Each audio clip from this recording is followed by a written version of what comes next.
पोरो नमस्कार. परभणी पोलीस भरती पहा, मी क्लास घेताना नेहमी तुमचा ठरलेला एक प्रश्न असायचा, पेपर कधी आहे. तर त्या पेपरची तारीख आलेली आहे. आणि एक गोष्ट लक्षात घ्या, ज्याचा अभ्यास चांगला आहे, ज्याचं ग्राउंड चांगलं आहे का, ते कधीच विचारत नाही पेपर कधी आहे, काय कधी आहे.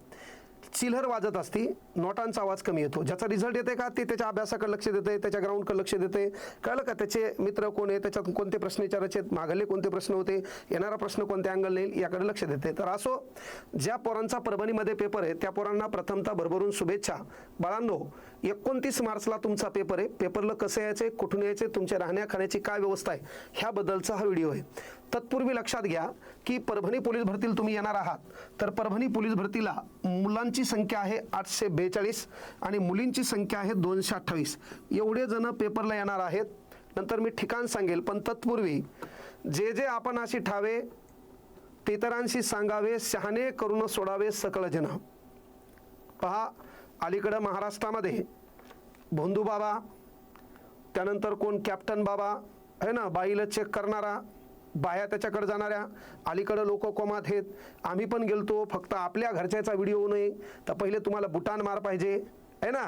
हे डॉक्टर बिक्टर काय अंधश्रद्धा करे, जर बाबाच नीट करणारा असेल तर मग हे डॉक्टर काय हाल डिग्री करायले, हे तुम्हाला कळलं का नाही पाहिजे. पण तो विषय वायफळ आहे. सांगायचं तात्पर्य, 288 आमदारांची विधानसभा महाराष्ट्राची आहे.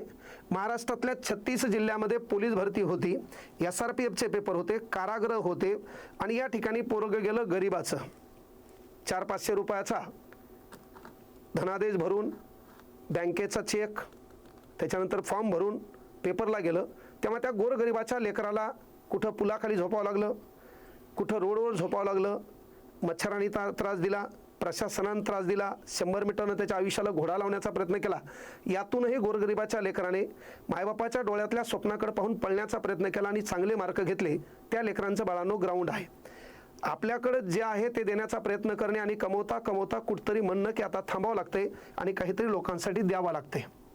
ह्या उद्देशाने आपण क्लास क्षेत्रात उतरलो. महाराष्ट्रातल्या पोलीस भरतीच्या लेकरांना असेल किंवा स्पर्धा परीक्षेच्या लेकरांनी असेल, आपल्याला आपण ठरवलं होतं तेवढं देण्याचा प्रयत्न केला. आपलंही काम बनतंय की एक मोठा भाऊ या नात्यानं त्यांची काहीतरी सेवा करणे. पण ही करत असताना काही लोकांना मी फोन लावला. त्यामध्ये पहा, लक्षात घ्या, आज ज्या माणसाचं बोलणं झालं, SRPF गट क्रमांक 14, अतिशय संवेदनशील, विद्यार्थ्याबद्दल काळजी असणारे सन्माननीय DCP विक्रम साळी साहेब, ज्यांनी मुलांची व्यवस्था केली त्याबद्दल त्यांच्या कार्याला देखील सलाम आहे. आणि जो माणूस 288 आमदारामध्ये उठून दिसतो, ज्या माणसाचं काम बोलते, ज्या माणसांनी गरिबासाठी उभं राहण्याची खऱ्या अर्थानं जबाबदारी स्वीकारली आहे, ते कळमनुरी विधानसभेचे आदरणीय आमदार संतोषजी बांगर साहेब. रात्री 12:30 वाजता मी फोन लावला आणि विचारलं होतं, साहेब जागे आहेत का? बोला बोला सर बोला. आणि मी सांगितलं की सर, तुमच्या इथं उद्या साहेब पोरं येणार आहेत, तेव्हा 15 दिवस निशुल्क लेकरांची खाण्यापिण्याची अतिशय छान पद्धतीनं व्यवस्था ज्या माणसानं केली, त्या माणसाचं नाव आदरणीय संतोष बांगर साहेब. त्यानंतर पहा, लक्षात घ्या, अलीकडे 10-12 दिवसापूर्वी धाराशिवमध्ये अतिशय छान अभ्यासिकेची ओपनिंग केली आहे. विद्यार्थ्यांना तिथं अभ्यास करता यावा. आपल्या मतदारसंघातले लेकरं जास्तीत जास्त प्रशासनात लागले पाहिजे. त्यांनी आपल्या शिक्षणाच्या भरोशावर घराचं चित्र बदललं पाहिजे. म्हणून आमचे आदरणीय स्नेही मार्गदर्शक मित्र आदरणीय कैलासदादा पाटील यांनी देखील मुलांची छान पद्धतीने व्यवस्था केली. म्हणून पहा, हे उगे नावं घेईन आपण. त्यानंतर ज्या माणसासोबत माझं फोनवर बोलणं झालं होतं, जिथं मी चीफचा प्रश्न ज्या माणसाच्या कानी टाकला, त्या माणसाने लगेच डायरेक्ट मंत्रालयामध्ये तो मुद्दा उपस्थित केला होता. ते आदरणीय संजयजी राठोड साहेब, मंत्री असणारा माणूस. लक्षात घ्या, त्या माणसाला आपण फोनवर बोललो. डायरेक्ट त्यांनी देखील आपण जे काम करतो त्या कामाचं कौतुक केलं. पण आपण लहान देखील असून की बाबा त्यांनी जे काम केलं ते काम उल्लेखनीय होतं. लेकरांची अतिशय छान पद्धतीनं जेवण्याची राहण्याची व्यवस्था यवतमाळमध्ये ज्या माणसाने केली, त्या माणसाचं नाव आहे आदरणीय मंत्री महोदय संजयजी राठोड. ह्या सर्वांच्या कार्याला प्रथमतः सलाम करतो.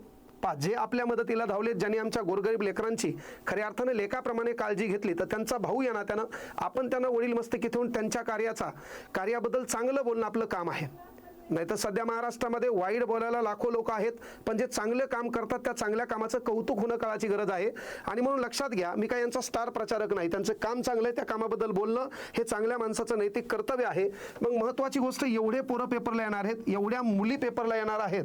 आणि बाळांनो, आता या अगोदर आपण 12 दिवस परभणीमध्ये येणाऱ्या पोरांची जी काही व्यवस्था केली तीच व्यवस्था तुम्ही पेपरला येत असताना महत्त्वपूर्ण गोष्ट काय आहे तर पेपरला येत असताना DSM कॉलेजला तुमचा पेपर आहे. या परभणीमध्ये तुम्ही लक्षात घ्या 9 वाजता पेपरच्या ठिकाणी हजर पाहिजे. म्हणजे मुळात तुम्ही 8 वाजता गेटवर पाहिजे आणि त्यानंतर तुमचा 12 वाजता पूर्ण पेपर क्लिअर होणार आहे. परभणी जिल्हा पेपरमध्ये महत्त्वपूर्ण गोष्ट लक्षात घ्या, पेपर हा 25 25 25 25 म्हणजे मराठी 25, GK 25, त्यानंतर गणित 25 आणि लक्षात घ्या बुद्धिमत्ता 25 25 25 मार्काचा पॅटर्न असणारे GKचे प्रश्न अतिशय छान, इंग्रजीचा त्यानंतर गणित असेल, बुद्धिमत्ता असेल, मागील वर्षाच्या धर्तीवर आधारित पेपर जे असतील तसा अभ्यास करा. पेपर कोणालाच कोणाचा माहीत होत नसतो, ही गोष्ट आवर्जून लक्षात घ्या. कोणी डायलॉग हाणतील, कोणी कोणाच्याही साहेबाच्या किती जवळ असो, तर ही भरती अतिशय पारदर्शक पद्धतीने झालेली आहे. आणि परभणीमध्ये पोलीस भरतीच्या ग्राउंडला येणाऱ्या मुलांची जी खास काळजी घेतली त्यामध्ये आदरणीय SP साहेब, परवीन परदेशी साहेब आणि आमचे आदरणीय मित्र सन्माननीय सूरज गुंजाळ सर यांचे देखील हृदयाच्या तळापासून आभार आहेत की ज्यांनी मुलांची काळजी घेतली. जेव्हा वेळ संपल्याच्या नंतरही मुलांना दुसऱ्या दिवशी बाबा चान्स दिला, प्रत्येकाला ग्राउंड मारताना सहकार्य केलं, त्यानंतर कुठल्याही विद्यार्थ्यावर अन्याय होणार नाही याची काळजी घेतली. कळलं का? ह्या सर्व गोष्टीसाठी ज्या ज्या अधिकाऱ्याने आमच्या यावर्षी पोलीस भरतीच्या विद्यार्थ्यांना खऱ्या अर्थानं समजून घेतलं, सामावून घेतलं आणि खऱ्या अर्थानं वस्तुनिष्ठ पद्धतीने त्यांचं ग्राउंड असेल ते घेण्याचा प्रयत्न केला. 15 मार्चला जो पेपर झाला त्यामध्ये जी वस्तुनिष्ठता झाली, कुठं काही कुटाणे झाले असतील तर त्या संदर्भात नक्की कळवा, त्यावर देखील आपण आवाज उठवूया. पण परभणीमध्ये आल्याच्या नंतर तुमचा पेपर DSM कॉलेजला आहे. DSM कॉलेज हे ठिकाण बाळांनो जिंतूर रोडला आहे. म्हणून तुमचं काम आहे, तुम्ही रेल्वेने येत असाल किंवा तुम्ही बस स्टॉपला येत असाल तर इथून तुम्हाला बाजूलाच म्हणजे रेल्वे स्टेशनच्या पुढं आपण लक्ष्मी नारायण मंगल कार्यालय बुक करत आहोत. या ठिकाणी छान पद्धतीनं दुपारी 3-4च्या दरम्यान या ठिकाणी जेवणाची राहण्या खाण्याची छान व्यवस्था होईल. सकाळी 8 वाजता चहा पाणी होईल आणि त्यानंतर तुम्ही पेपरला जायचे आणि पेपर देऊन निवांत ज्या पद्धतीनं तुम्ही आलात त्या पद्धतीनं शांत चित्तानं आपल्या घरी जायचे. कुठलंही डिप्रेशन घ्यायचं नाही. जेवढे लेखीला बसलेत है ना, जेवढे ग्राउंड क्वालिफाय झालेत त्या पोरांना अभिनंदन आहे. मात्र भरतीला येताना छान पद्धतीने जाताना देखील छान पद्धतीने जा, कारण घरी आपले मायबाप वाट पाहत असतात. हुल्लडबाजी करू नका, व्यसनापासून दूर राहा. परभणीत आपण पेपरला आलोत म्हणजे माज करायला नाही, ही गोष्ट आवर्जून लक्षात घ्या. तर हा पेपर आहे तुमचा 29 मार्चला DSM कॉलेजला आहे. आतापर्यंत आपण परभणीत लेखीसाठी ग्राउंड हे तुमचं मुख्यालयात असल्यामुळं तुम्हाला तिकडून लांब पडल, म्हणून आपण या ठिकाणी जे मंगल कार्यालय केलं होतं त्या मंगल कार्यालयाचं नाव होतं पार्वती मंगल कार्यालय. त्याच्यानंतर मुलं बसनत म्हणून आपण 3 दिवस मंगल कार्यालय केलं होतं रेणुका मंगल कार्यालय. आणि आता तुम्हाला पेपरला जायला सोपं DSM आहे म्हणून आपण मंगल कार्यालय करत आहोत लक्ष्मीनारायण मंगल कार्यालय. 28 तारखेला तुम्हाला इथे यायचंय. सकाळी चहा पाणी होईल, संध्याकाळी छान पद्धतीने जेवणाची व्यवस्था होईल आणि 29 मार्चच्या पेपरला सकाळी तुम्हाला भेटून सर्वांना शुभेच्छा देईल. त्याच्यानंतर या लक्ष्मीनारायण मंगल कार्यालयापासून पैदल गेले तरी चालते किंवा ऑटोने गेले तर लय झालं तुमच्याकडून 10 रुपये ऑटोवाले घेतील. त्यामुळं पेपरला येत असताना चांगल्या पद्धतीने यायचं. पेपर देत असताना मन ठिकाण्यावर ठेवून द्यायचा. त्याच्यानंतर माय बाप किंवा गावातले कितीही लोक बोलले तर आपल्या शरीराने जेवढी साथ दिली तेवढीच मेहनत करायची असती. लोकांचं बोलणं लय मनाला लावून घ्यायचं नाही. आपल्याला जे पाहिजे ते देव देत नाही, जे आपल्यासाठी लायक असते ती गोष्ट नक्की देव देत असतो.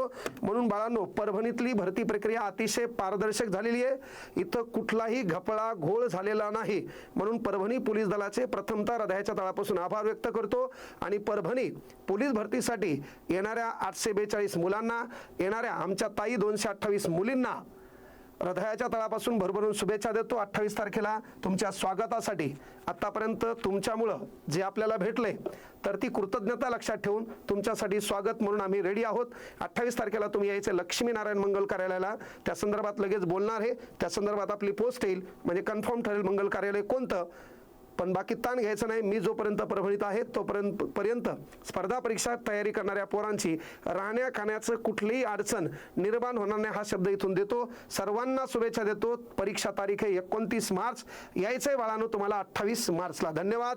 जय हिंद, जय महाराष्ट्र.